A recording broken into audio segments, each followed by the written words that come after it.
What do you mean she paid for the platinum package and got the basic wash? Harlan Eaves froze mid-step behind the waiting room wall, careful not to let his steel-toe boots scuff the tile.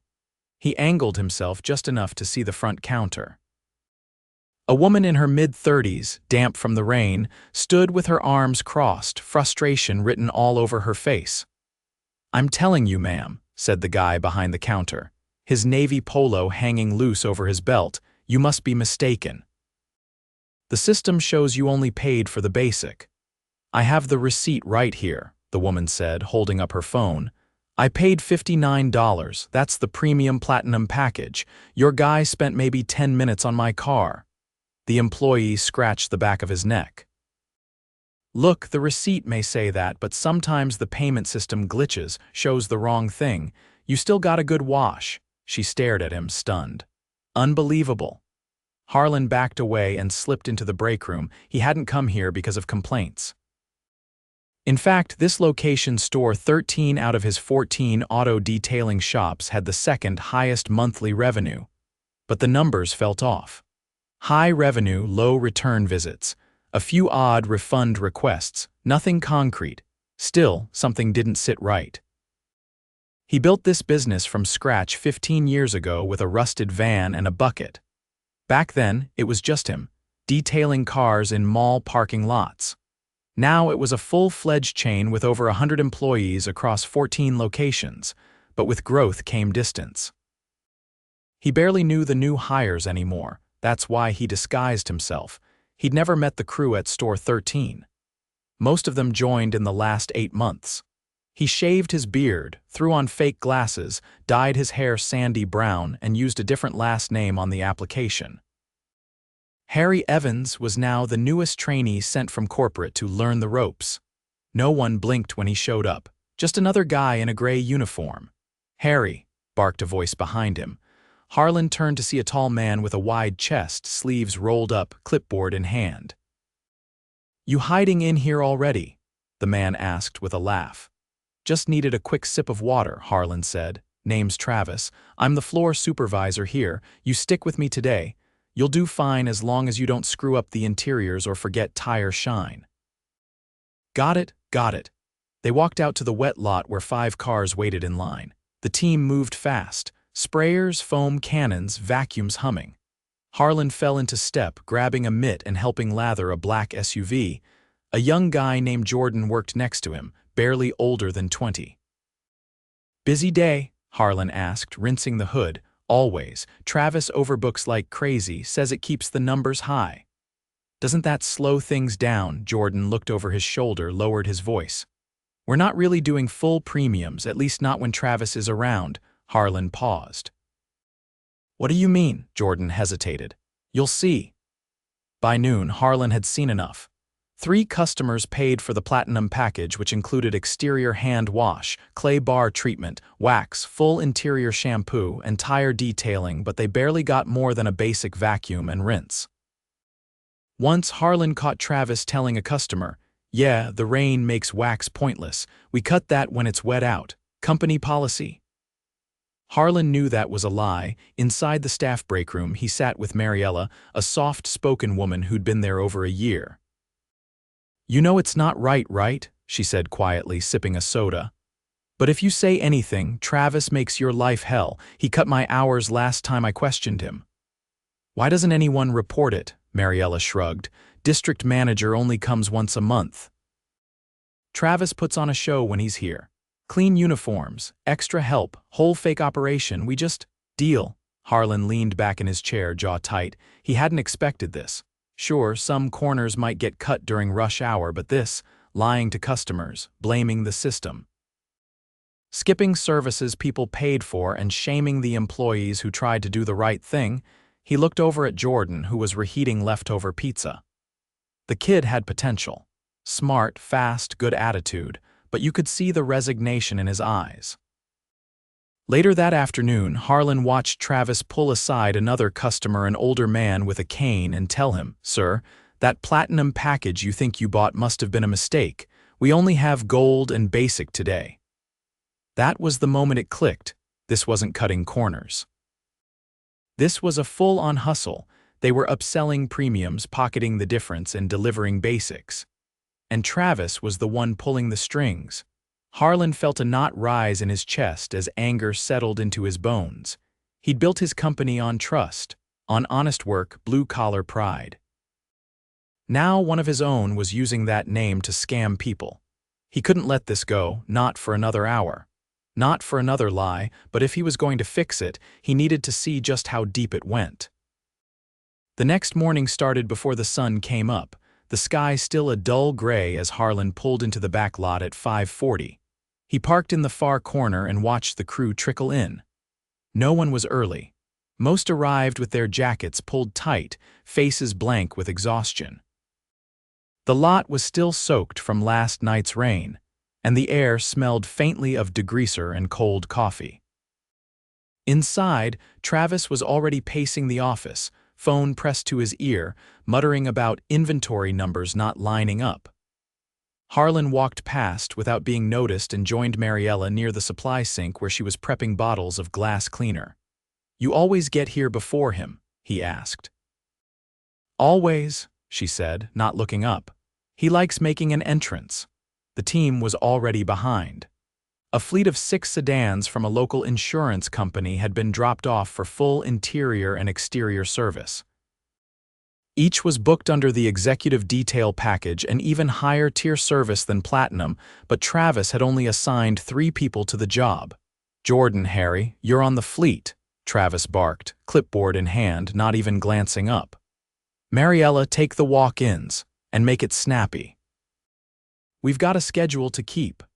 "What about carpet extraction?" Jordan asked. Travis waved a hand. "Skip it unless the seats are stained. They won't check." Harlan followed Jordan outside where the first sedan was already unlocked. The interior was clean but smelled musty. He started vacuuming while Jordan prepped the dash. The kid worked fast, but he was rushing missing corners, skipping cup holders. Harlan didn't blame him. The list of to-dos was longer than what 2 people could reasonably handle in a morning. "You ever think about transferring?" Harlan asked, brushing crumbs from the seat track. Jordan glanced up. "I tried. Put in a request 6 weeks ago, never heard back. Guess who has to approve it?" Harlan didn't respond. By 9, the first 3 sedans were done, but only in appearance. No clay bar, no leather conditioner, no undercarriage rinse. Harlan kept track of each skipped step in his mind like tally marks etched into stone. He said nothing, but every short cut made his jaw clench tighter. At 10:15, a woman in a blazer and heels walked in, holding a laptop bag and car keys. Travis intercepted her at the door. "You're early," he said, glancing at the clock. "Is that a problem?" she asked. No, just means we'll get started sooner." "You signed up for the executive, right?" "Yes, my company's covering it." Travis leaned in slightly. "Just a heads up, the executive tier's kind of overkill today. We're running a promo. I can bump you down to the gold and save your company some money." She looked uncertain. "What's the difference?" "Barely anything," he said quickly. "Mostly branding. You're not missing out." She nodded slowly. "Okay, I guess that's fine." Travis walked off, tossing her keys to another worker. Harlan caught her expression. She didn't seem convinced. Later in the break room, Harlan sat beside a quiet man named Russ who'd been polishing wheels all morning. His forearms were streaked with black residue and his shirt collar was soaked through. "You doing all right?" Harlan asked. Russ looked up, blinking slowly. "I've been here 6 months. Not one day off with pay. Every time I ask, Travis says he's checking with corporate." "You tried going above him." "Don't know who to go to," Russ said, shrugging. "He says it all goes through him." Harlan nodded slowly. "You ever get your breaks?" "Only if I skip lunch." "Which I usually do." Harlan felt a deep knot form in his stomach. This wasn't just about customers getting shortchanged. This was systemic. People here were being bled dry under the illusion of high performance. And Travis stood in the center of it, all untouched, unchallenged. That afternoon, things escalated. A new hire, a young woman named Kayla, was assigned to handle vacuuming and windows. She was maybe 19, small frame, ponytail tucked under her cap. It was her 3rd day. Travis walked over, looked her up and down, then turned to another employee and said loud enough for Harlan to hear, "She's too slow. Should have hired someone who looked like they could lift more than a microfiber towel." Kayla froze. Her hands stopped moving. She kept her head down, but Harlan saw her blink hard and swallow. Travis kept walking like nothing happened. Harlan stepped away from his workstation and caught up with him near the lockers. "That was out of line," he said, keeping his voice low. Travis turned, confused. "What? You don't talk to people like that." Travis narrowed his eyes. "You trying to tell me how to run my shop, rookie?" "I'm saying there's a difference between leadership and abuse." Travis took a step closer. "You've been here, 2 days? You don't know how things work." "We're not babysitting feelings. We're cleaning cars. If she can't keep up, she's out." Harlan stared at him for a long second, then turned and walked away. He needed to end this. By 5:30, the last customer had left and the crew was cleaning up. Harlan waited until the garage doors were closed and the floor was quiet. Then he walked to the center of the bay and called out, "Everyone, can I get your attention for a second?" The team looked up. Some were leaning against their carts, others wiping down tools. Travis emerged from the back, towel over his shoulder, annoyed. "What is this?" he asked. Harlan reached into his back pocket and pulled off his glasses. Then he undid the top button of his shirt, revealing the familiar blue logo stitched on his undershirt, the original company crest, the one only the founders wore. "My name's not Harry," he said, scanning the room. "It's Harlan Eaves. I'm the owner of this company." Silence. Jordan's eyes widened. Mariella dropped the rag she was holding. Kayla looked frozen in place. Travis stared, unmoved. "This a joke?" "No," Harlan said, "but what's been happening here is." He turned to the rest of the crew. "I came here undercover because something didn't feel right. And what I've seen, employees being pressured to cut corners, customers being lied to, people being humiliated on the floor, is unacceptable." He looked at Kayla. "No one should ever be made to feel small for doing their job. No one should be working through lunch or afraid to request time off. And no one should be told their integrity doesn't matter." He faced Travis. "You've used my company's name to run your own little operation. You've pocketed money, lied to clients, and created a culture of fear. That ends right now." Travis scoffed. "You think you can walk in here and you're done," Harlan said. "Pack your things. You're terminated immediately. HR will follow up with your final paperwork and a full review of your conduct." Travis opened his mouth, then closed it. No one said a word. He stormed off toward the back office, slamming the locker door behind him. Harlan turned back to the crew. "I owe all of you better," he said. "Starting tomorrow, no more unpaid hours, no more unapproved shift cuts, no more skipped breaks. I'll be bringing in a temporary manager while we restructure here. Anyone who wants to transfer, you'll have the option. And if you've been underpaid for services you actually delivered, we'll correct it retroactively." He paused. "I built this company on hard work and trust. Somewhere along the way we lost sight of that, but I'm here now, and I'm not leaving until we fix it." The room stayed quiet for a beat. Then Mariella stepped forward, her voice barely above a whisper. "Thank you." Others nodded. Russ finally sat down, his shoulders dropping an inch. Kayla wiped her eyes with the sleeve of her hoodie and gave a small, almost invisible nod. Outside, the rain had stopped. For the first time in weeks, the sky was beginning to clear. By the time the sun had fully dipped below the horizon, the shop was nearly silent.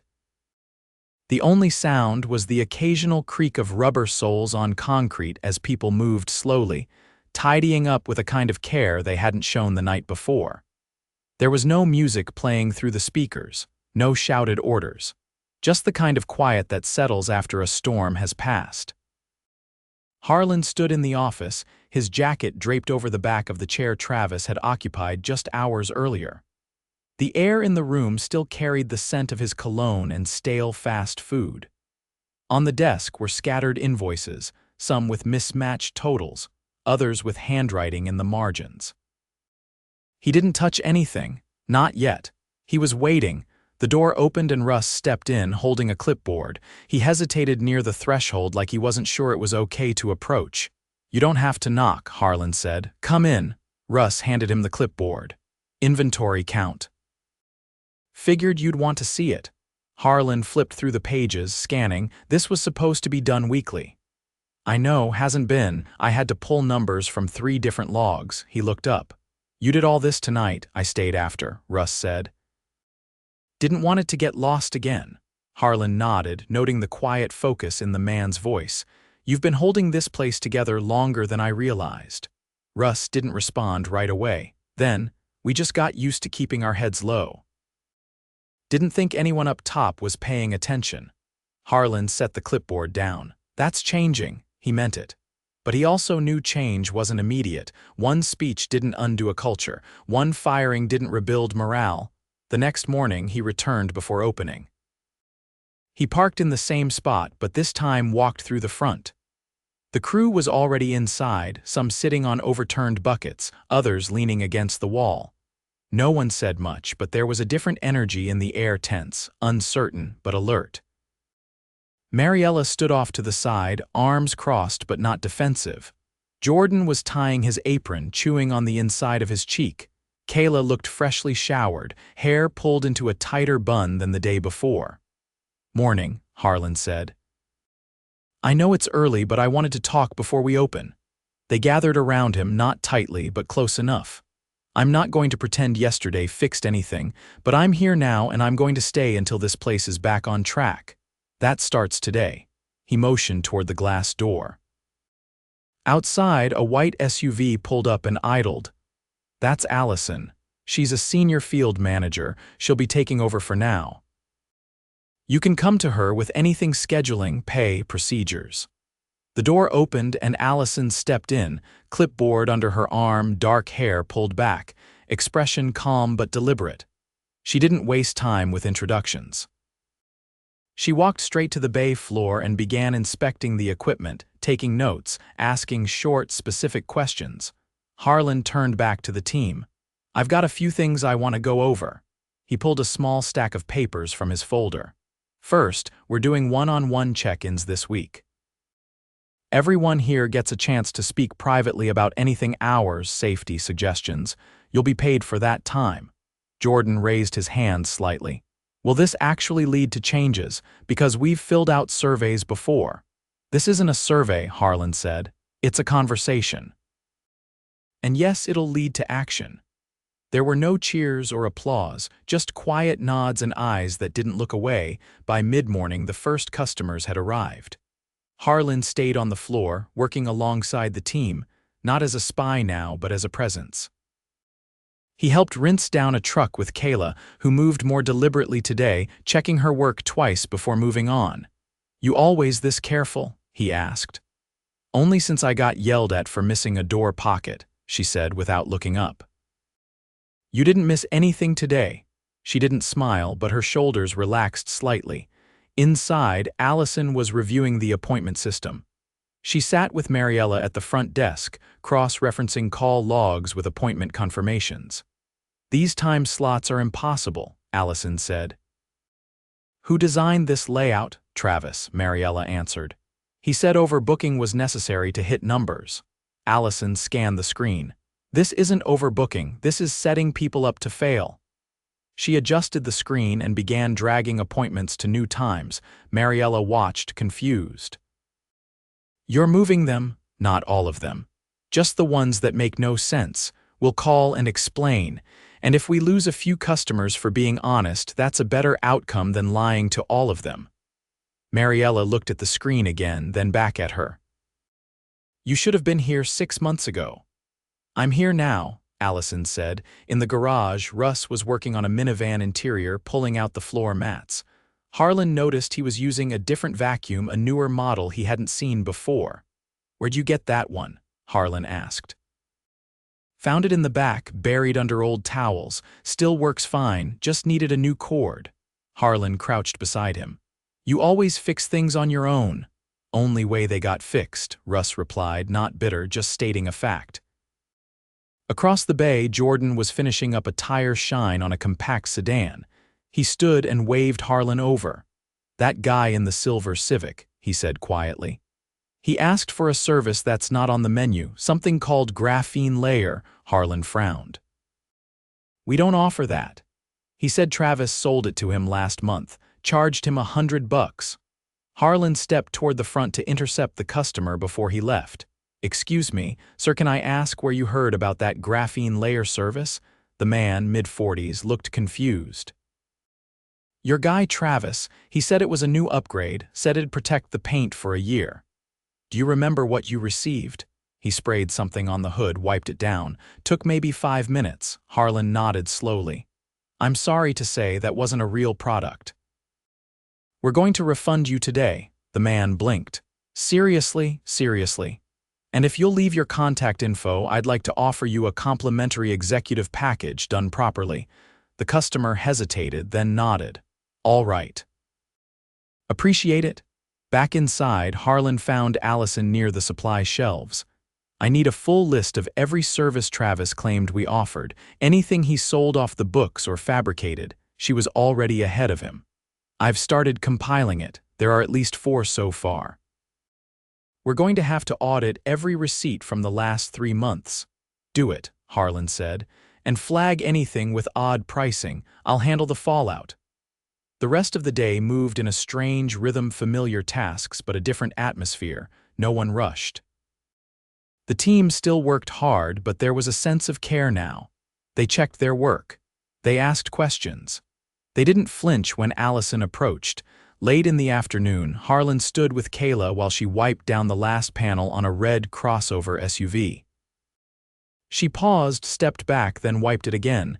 "You've got sharp eyes," he said. "My brother used to do this," she replied. "Taught me never to leave fingerprints." "Where's he working now?" "He's not," she said. "Got laid off. Company moved everything to another state."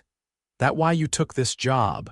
"Yeah, someone had to pay rent." Harlan nodded once. "Thanks for showing up every day, even when it wasn't easy." She didn't say anything, but she didn't look away either. As the sun dipped low again, casting long shadows across the bay floor, Harlan walked into the office and looked around. The scent had changed, less grease, more citrus from a freshly opened bottle of cleaner. The desk was cleared, only Allison's clipboard resting on top. He stood there a long moment, then sat down and began typing, the first words of a company-wide memo, not a statement, not a press release, a commitment. On the third morning, the cold was sharper than usual. A brisk wind swept through the half-open bay doors, stirring dust across the concrete as the crew trickled in. Most moved slower now, not out of laziness, but from the physical wear settling into their muscles after days of doing the job properly. No shortcuts, no skipped steps. Harlan stood at the front counter, reviewing a printed schedule with Allison beside him. The appointment board was neatly reorganized, with realistic time slots and clear service tiers. 3 appointments had already been rescheduled to allow for proper execution. He noticed the tension in Allison's jaw as she scanned the list. "Still too tight," she muttered. "We can't afford to lose more volume," Harlan said. "Not yet. I know, but if we push too hard, we'll slip back into bad habits." He looked up at her. "Then we make sure we don't." A quiet knock against the glass drew their attention. A man in a dark vest, clipboard in hand, stood outside the entrance. Harlan opened the door. "Luis Mendoza, logistics coordinator," the man said, stepping inside. "I was asked to review your supply chain practices." Harlan motioned him in. "Allison flagged some irregularities. Glad you could come." Luis walked past the front counter and into the storage area. Within minutes, he was pulling labels off boxes, comparing them to digital records on his tablet. "These supplies aren't matching what's been invoiced," he said, eyes narrowing. "You've been billed for triple the amount of tire dressing you actually received." Harlan stepped forward. "How far back does it go?" Luis tapped the screen. "At least 4 months, maybe longer." "Someone's been editing incoming shipment logs." Allison joined them, arms crossed. "Could Travis have been redirecting product?" "Unlikely. If he was pocketing inventory, you'd have noticed shortages on the floor. This looks more like kickbacks from the distributor." Harlan exhaled slowly. Find out who approved the orders. I'm on it. As Lewis disappeared into the back office, Harlan looked at Allison. Add supply contracts to the audit list. She nodded once, already writing it down. Outside, the team was tackling a full SUV detail. Kayla worked the interior vents with a small brush while Jordan handled the fender wells. Mariella was managing the drying station, checking each vehicle before it left the lot. Russ approached Harlan at the edge of the bay, wiping his hands on a towel. We're short on microfiber, he said. Down to our last bin. Already logged it, Harlan replied. New orders coming in tomorrow, direct delivery. Russ nodded. Appreciate it. A black sedan pulled into the lot. Harlan recognized the driver district manager Elena Voss, who oversaw 5 stores. She stepped out briskly, tablet in hand, heels clicking against the pavement. Harlan met her halfway.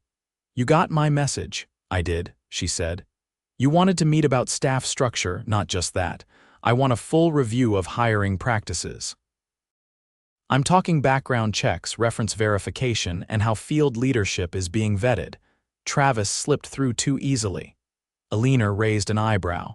You want to re-interview every supervisor? Everyone, Harlan said. Starting next week. She studied him. You're serious?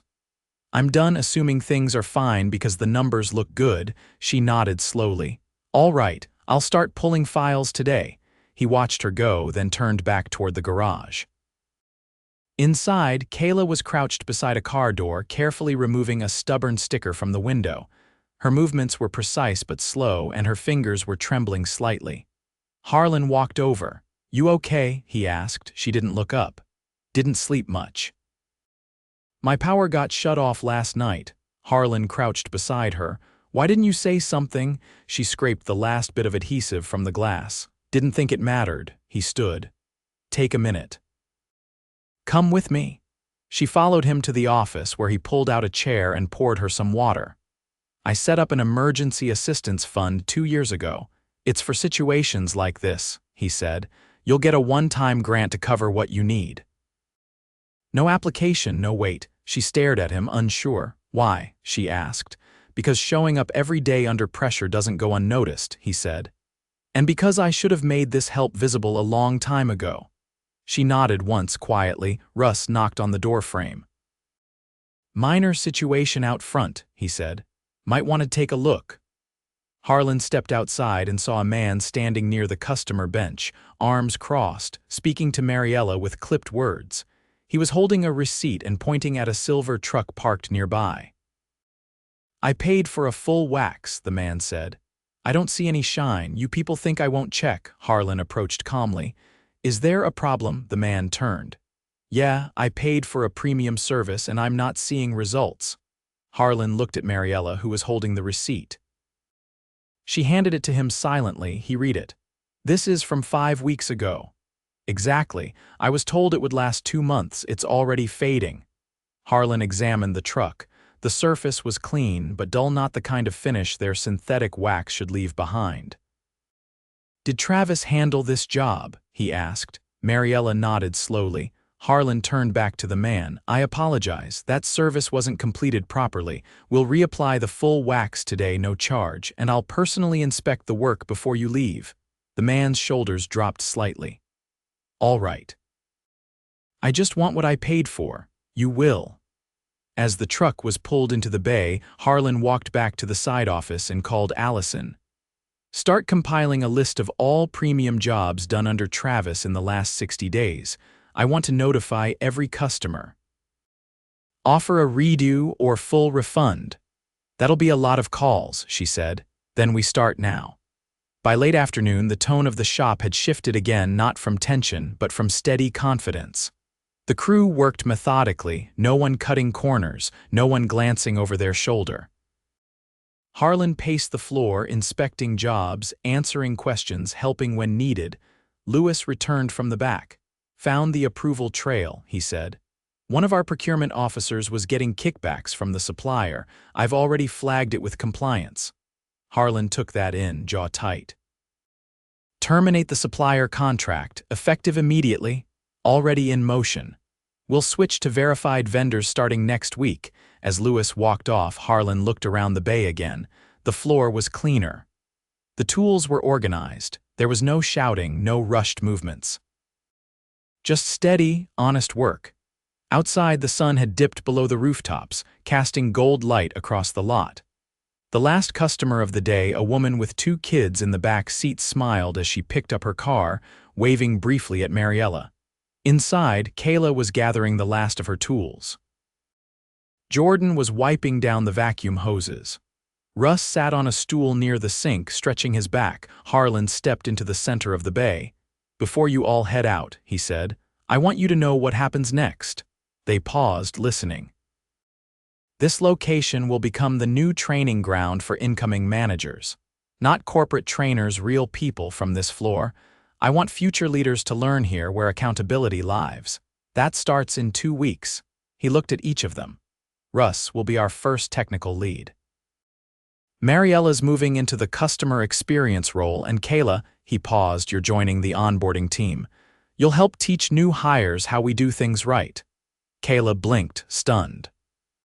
"But I've only been here a week." "You've already shown more integrity than most people twice your age," he turned to Jordan.